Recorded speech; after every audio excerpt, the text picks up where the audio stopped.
Hello student, this is Naveen Sharma. Today we will discuss a new topic of this chapter, cDNA या और genomic library. सबसे पहले अगर अपन देखें तो सबसे पहले अपन स्टार्ट करने जा रहे हैं cDNA, ठीक है, and genomic library.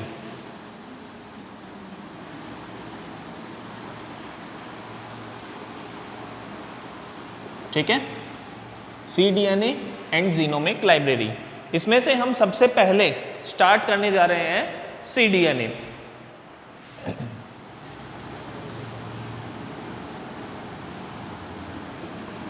C small letter में आएगा, ठीक है।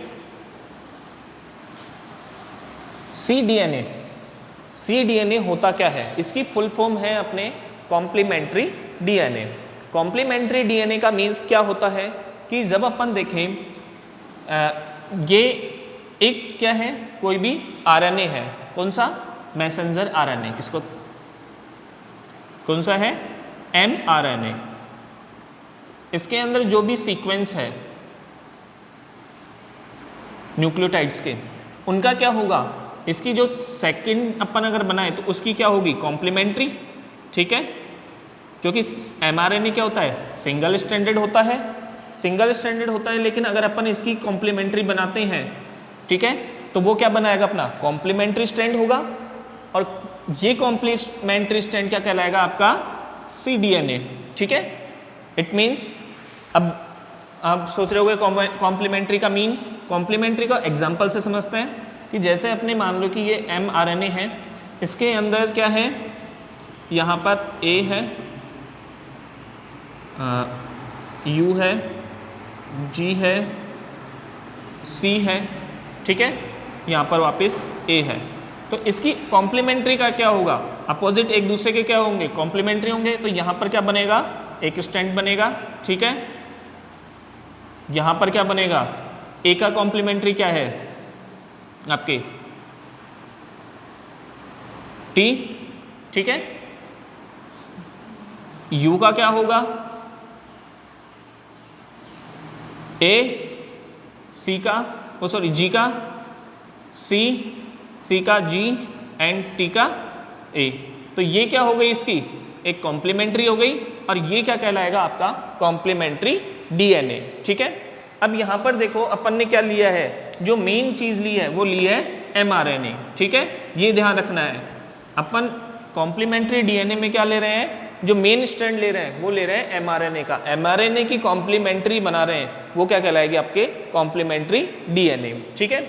अब कॉम्प्लीमेंट्री डीएनए तो अपन को पता चल गया, लेकिन कॉम्प्लीमेंट्री डीएनए या cDNA लाइब्रेरी क्या होती है? तो इस cDNA की अपन क्या कर रहे हैं? बहुत सारी कॉपीज अपन क्या कर रहे हैं? प्रोड्यूस कर रहे हैं। उनको अपन क्या बोलेंगे? cDNA library. इसका फॉर्मेशन करने के कुछ स्टेप्स हैं। cDNA लाइब्रेरी डेवलप कैसे की जाती है? देखो, सबसे पहले अगर अपन कहें कि अपने पास में एक सेल है, सेल क्या? न्यूक्लियस है। न्यूक्लियस के अंदर अपने क्या होंगे? mRNA है, वो यहाँ से न्यूक्लियस से mRNA बनेंगे और कहाँ पर आएंगे? साइटोप्लाज्म के अंदर। तो यहाँ पर अपने पास में क्या है? mRNA, ठीक है। यहाँ से अपन ने एक्सक्रेट किया है, आइसोलेट किया, ठीक है, आइसोलेट करेंगे mRNA आइसोलेट किया अपन ने बहुत सारे, ठीक है। mRNA से अपन ने क्या बनवाए? अभी बताया था, अपन ने बनाए क्या? cDNA। तो यहां से अपन ने क्या बनाए? बहुत सारे cDNA। किसकी वजह से? रिवर्स ट्रांसक्रिप्टेज एक एंजाइम यूज में आता है, क्योंकि अपने पास में क्या होता है? डीएनए से आरएनए बन जाता है, ठीक है। लेकिन किसी भी चीज को रिवर्स करने के लिए अपने पास में क्या होना चाहिए? एक एंजाइम होना चाहिए। तो वो एंजाइम अपने पास में कौन सा आता है? रिवर्स ट्रांसक्रिप्टेज, ठीक है। अपन ने कौन सा एंजाइम लिया है? Reverse transcriptase enzyme. यहां से अपने क्या बना? cDNA का फॉर्मेशन हो गया। अब इस cDNA को अपन क्या कराएंगे? एक सूटेबल होस्ट के अंदर इंसर्ट करवाएंगे। ठीक है, क्या करवा दिया, वेक्टर के अंदर इंसर्ट करवा दिया। इस वेक्टर को अपन इंसर्ट करवा रहे हैं किसके अंदर, होस्ट सेल के अंदर। ठीक है, समझ में आ गया। mRNA लिया, रिवर्स ट्रांसक्रिप्टेज से अपन ने क्या बना दिया, cDNA बना दिया। cDNA को अपन ने इंसर्ट करवा दिया एक सूटेबल वेक्टर के अंदर। वेक्टर से अपन ने इसके अंदर होस्ट सेल के अंदर, होस्ट सेल अपन क्या ले सकते हैं, बैक्टीरिया। ठीक है, बैक्टीरिया लिया अपन ने। अब बैक्टीरिया अपन ने होस्ट सेल ले लिया, होस्ट सेल से अपन क्या कराएंगे, एक प्रोब यूज लेते हैं। ठीक है, प्रोब यूज में लेंगे और उससे अपन क्या करेंगे, इस cDNA की अपन क्या करेंगे, कॉपीज को आइडेंटिफाई कराएंगे। ठीक है, आइडेंटिफाई ऑफ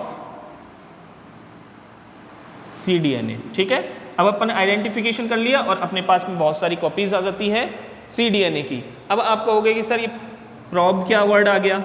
ठीक है, ये एक नया वर्ड है प्रोब। प्रोब को अगर अपन देखें तो ये तो अपना क्या हो गया, cDNA।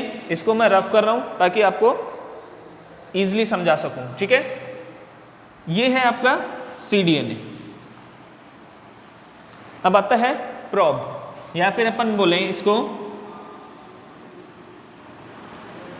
Molecular probe.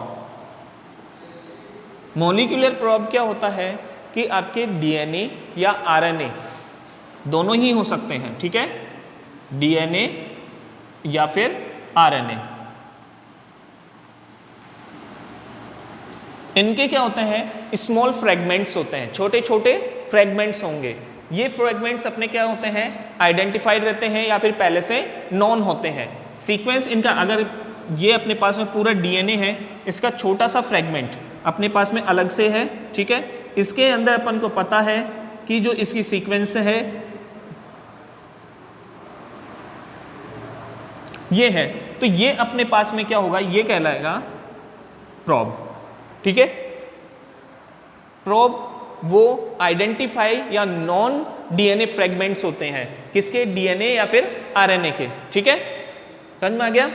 अब ये वर्क कहाँ पर आते हैं, एक तो अपने जैसे अपन ने अभी देखा, इसके अंदर एक स्पेसिफिक साइट को अपन आइडेंटिफाई कर सकते हैं।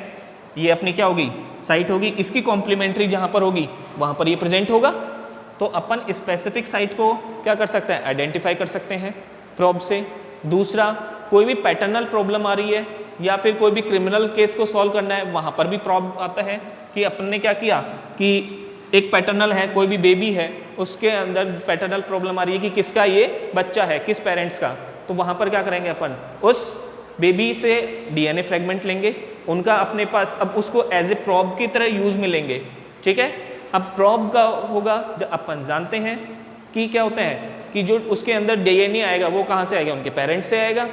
तो वहाँ पर अपन क्या करवाएंगे, वहाँ पर मैचिंग करवाएंगे। तो वहाँ पर जहाँ पर मैच होगा जिस पेरेंट के साथ में, वो क्या कहलाएगा, उसका पेरेंट्स हो जाएंगे। ठीक है, ये तो अपना है मॉलिक्यूलर प्रोब।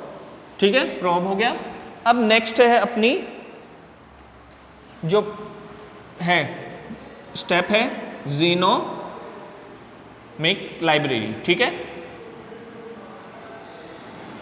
जीनोमिक लाइब्रेरी एक नया वर्ड है, जीनोम। ठीक है, किसी भी एनिमल के हैप्लॉइड DNA सेट को हम क्या बोलते हैं, जीनोम। इट मीन्स, जैसे एग्जाम्पल अपन ह्यूमन का लें, ह्यूमन में 46 क्रोमोसोम्स होते हैं, लेकिन ये क्या होते हैं, 2n कंडीशन में डिप्लॉइड है। ठीक है, हैप्लॉइड में अगर अपन देखें तो n कंडीशन में कितने होते हैं, 23। ये एक सेट होता है, इसी को अपन क्या बोलेंगे, जीनोम। ठीक है, जीनोम हो गया। जीनोम का मीन्स क्या होगा, total haploid set of chromosome. ठीक है,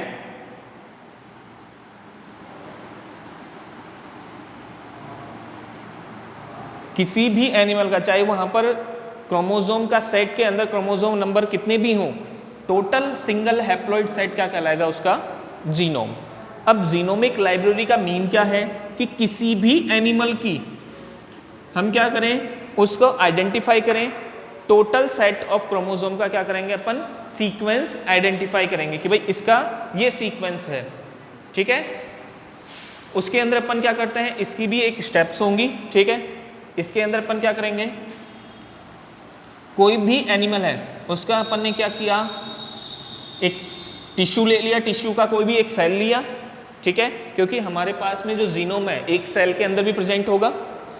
यहां से जीनोम से सेल से अपन ने पूरा एक जीनोम आइसोलेट किया,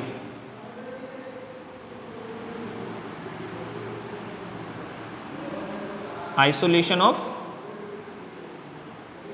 जीनोम, जीनोम का अपन ने आइसोलेशन किया। आइसोलेशन करने के बाद में इसको अपन, क्योंकि एक डीएनए क्या होता है, बहुत ही लंबा होता है, तो उसको अपन एक साथ में आइडेंटिफाई नहीं कर सकते, उसका सीक्वेंस आइडेंटिफाई नहीं कर सकते। तो उसके लिए हम क्या करते हैं, उसको छोटे छोटे फ्रेगमेंट्स के अंदर कट करते हैं। किससे, एंडोन्यूक्लियस एंजाइम से।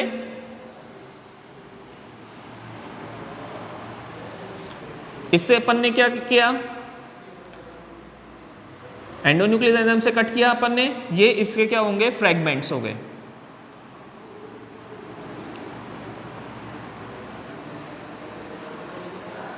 Fragment of DNA, fragment of DNA हो गया। डीएनए को फ्रेगमेंट करने के बाद में अपन ने क्या करवाया, एक सूटेबल वेक्टर लिया। वेक्टर कौन सा, वही कोई भी ले सकते हैं, जिसके अंदर अपन ने स्टार्टिंग में लिया था कौन सा, PBR 332, ये एग्जाम्पल के तौर पर ले रहे हैं अपन, ठीक है। इनको अपन ने क्या करवाया, मर्ज करवाया।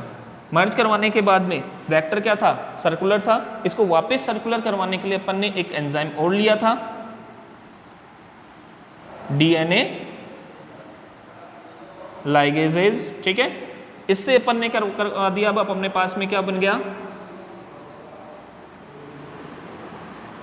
सर्कुलर वेक्टर, ठीक है। अब वेक्टर सर्कुलर हो गया।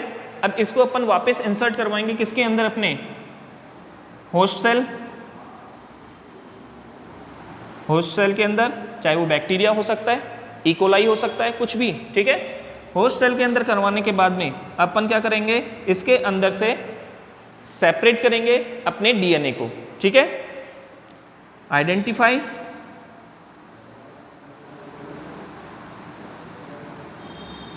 Identify our DNA, recombinant DNA हो गया अपना, ठीक है। आरडीएनए को आइडेंटिफाई किया, और आइडेंटिफाई करने के बाद में अपने पास में क्या करेगा, इसको सेपरेशन, ठीक है।